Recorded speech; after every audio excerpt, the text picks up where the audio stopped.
Apéro virtuel et appels groupés, à quelle application se vouer? Les classiques appels vidéo groupés, repas ou apéro virtuel, pour rester en contact avec les autres en période de confinement, les applications ont le vent en poupe. C'est l'embarras du choix, mais attention à ne pas y foncer les yeux fermés. Difficile de dégager là où les meilleures applications qui permettent d'échanger avec des proches via smartphone, tablette ou PC. Tout dépend des attentes et de l'utilisation que chacun en fait. Petit panorama, non exhaustif, de cet univers virtuel, et mise en garde parfois quant à la protection des données personnelles. Pour ceux qui aiment les grandes réunions, Skip, pionnier en la matière, mais actuellement un peu en perte de vitesse, et Messenger, Facebook, peuvent réunir jusqu'à 50 personnes, 6 à 8 personnes affichées à l'écran. Pour les petits comités, on peut se tourner vers App, Facebook aussi, mais à seulement 4 personnes maximum, ou encore Google Duo limité à 8 personnes simultanément. Utilisé jusqu'ici surtout par les gamers, les joueurs en ligne, le logiciel Discord se répand aussi de plus en plus, et il semble bien tirer son épingle du jeu. Dernièrement, le potentiel de participants sur Discord est passé de 10 à 50. Depuis la grande vogue des apéros virtuels, l'application Uparty se distingue, elle en proposant de se retrouver pour jouer en intégrant les célèbres Time's Up ou Trivial Pursuit. Le nombre de participants est limité à 8. Mais attention car certains pointent des problèmes quant à la sécurité.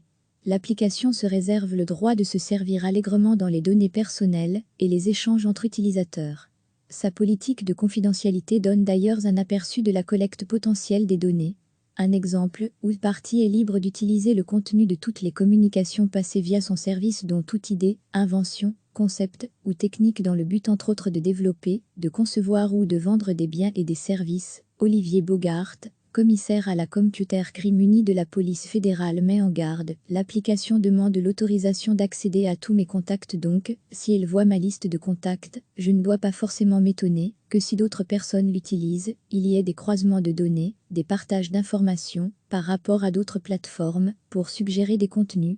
Mais s'il y a des fuites de données, on peut se retrouver avec des intrusions dans d'autres services que j'utilise. Plus prisé par le monde du travail, mais très téléchargé aussi ces temps-ci, Zoom permet d'atteindre les 100 participants.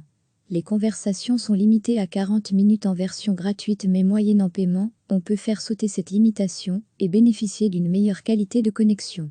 Selic, là aussi des faiblesses ont été relevées en matière de sécurité et de protection des données personnelles.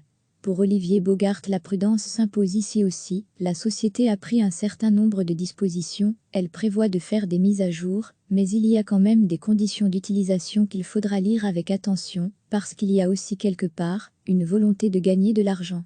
Ce n'est pas contestable, mais le côté marketing ne nous protège peut-être pas complètement, en tant que citoyens européens, par rapport à des structures clairement américaines. Comment choisir le système qui fonctionnera le mieux ? Difficile à dire surtout que la réalité d'un jour n'est pas forcément celle du lendemain. D'un jour ou d'une heure à l'autre, en fonction de la congestion du réseau, telle ou telle application pourra s'avérer plus ou moins fluide d'utilisation. La solution est peut-être de télécharger 2 ou 3 services et d'opter pour celui qui fonctionne le mieux au moment où on l'utilise. Mais il faut avant tout rester attentif aux applications qui présentent potentiellement des failles au niveau de la protection des données personnelles. Et si on pense être victime de fuite de données, Olivier Bogart conseille, le plus important est de désinstaller l'application, essayer d'effacer les historiques au sein du téléphone, peut-être à la limite aller jusqu'à le réinitialiser complètement, et il conclut, la règle est de toujours aller vérifier, quand on prend une application, dans la rubrique autorisation, quels sont les droits que nous accordons à l'application. Pourquoi est-ce que l'application doit voir ma liste d'appels ou tous mes contacts ? On doit être extrêmement prudent, se documenter par rapport aux outils que nous voulons installer. Évitez cette impulsivité d'installer quelque chose immédiatement. Recevez chaque matin l'essentiel de l'actualité. Appels vidéo groupés, repas ou apéro virtuel, pour rester en contact avec les autres en période de confinement, les applications ont le vent en poupe. C'est l'embarras du choix, mais attention à ne pas y foncer les yeux fermés. Difficile de dégager là où les meilleures applications qui permettent d'échanger avec des proches via smartphone, tablette ou PC. Tout dépend des attentes et de l'utilisation que chacun en fait. Petit panorama, non exhaustif, de cet univers virtuel et mise en garde parfois quant à la protection des données personnelles. Les classiques pour ceux qui aiment les grandes réunions, Skip, pionnier en la matière, mais actuellement un peu en perte de vitesse. Et Messenger, Facebook, peuvent réunir jusqu'à 50 personnes, 6 à 8 personnes affichées à l'écran. Pour les petits comités, on peut se tourner vers App, Facebook aussi, mais à seulement 4 personnes maximum, ou encore Google Duo limité à 8 personnes simultanément. Utilisé jusqu'ici surtout par les gamers, les joueurs en ligne, le logiciel Discord se répand aussi de plus en plus, et il semble bien tirer son épingle du jeu.